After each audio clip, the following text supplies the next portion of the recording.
Welcome to today's SQL session. In this video, we are going to learn one of the most useful commands in SQL Server, select into. Select into is a simple but powerful way to create a new table and copy data into it in a single step. SQL Server automatically creates the new table structure based on the select query. It copies the column names, data types, and nullability from the source, and inserts the data at the same time. And one more important rule. The target table must not already exist. SQL Server will not overwrite or replace an existing table.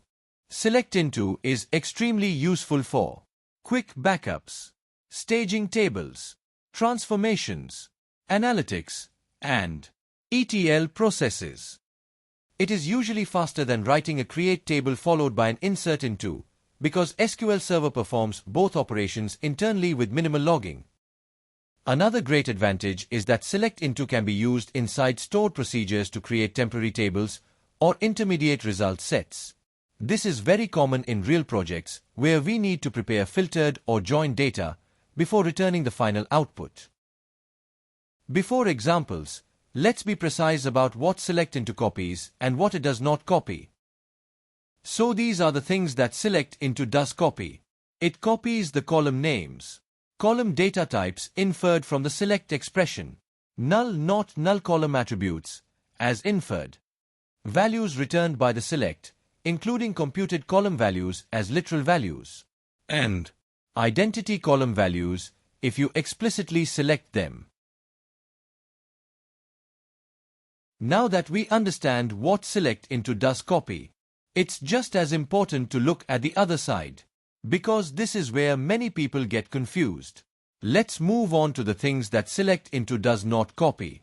It does not copy partitioned tables, primary keys, foreign keys, unique constraints, default constraints, check constraints, indexes, triggers, extended properties or other metadata.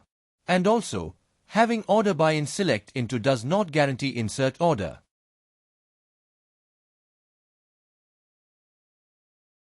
Now that we understand what select into does, let's jump into the practical examples. Example 1.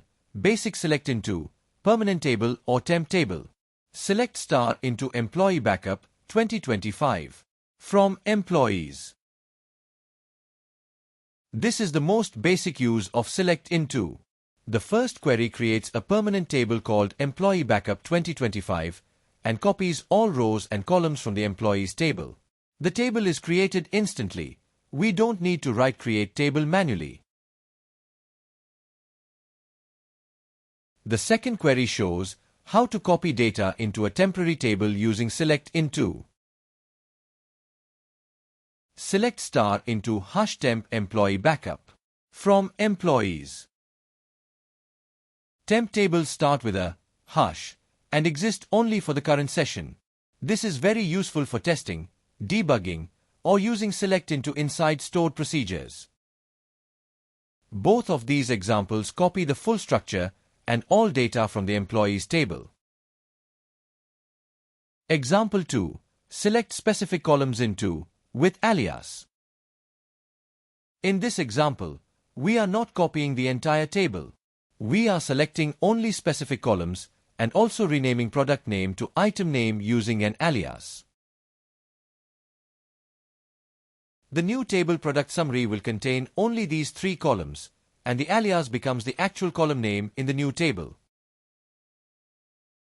This is useful when you need a smaller copy of a large table or when preparing summarized data. Example 3. Select into with where filter. Here, we are creating a filtered backup table using the where clause. Orders 2024 will contain only the orders placed in 2024. Select into supports all SQL filtering, so you can copy only the required portion of the data instead of the entire table. This is very useful when creating audit tables, partition-like datasets, or year-wise backups. Example 4. Select into with join. Select into also works with joins. In this example, we join customers and orders and copy the result into a new table called Customer Orders Backup. This is useful when you want to store combined data for reporting or debugging. The new table will contain the result of the left join, including customers who have no orders. Example 5. Select into structure only, no data. This is a very popular trick. By using where 1 is equal to 0, we create a new table with the same structure as orders, but with 0 rows. This is perfect when you want a table with the same columns, but you will insert the data manually later. The table structure is copied, but no data is inserted. Example 6. Select into with identity column. This example shows how to add an identity column while copying data. We use identity with seed 1 and increment 1 to generate a row ID column in the new table. The new table products with row number will contain all columns from products underscore without identity, plus a brand new identity column. This is extremely useful when the source table does not have a primary key or when you need to uniquely number rows. These are the most important and practical use cases of select into in SQL Server. It's fast, flexible, and perfect for backups, testing, temporary transformations, stored procedures, analytics, and ETL pipelines. Always remember, select into copies the structure and data, but not constraints or indexes, and the target table must not already exist. The demo scripts are available for download in the description, so you can practice on your own. If you found this useful, subscribe for more SQL tutorials and short, practical SQL lessons.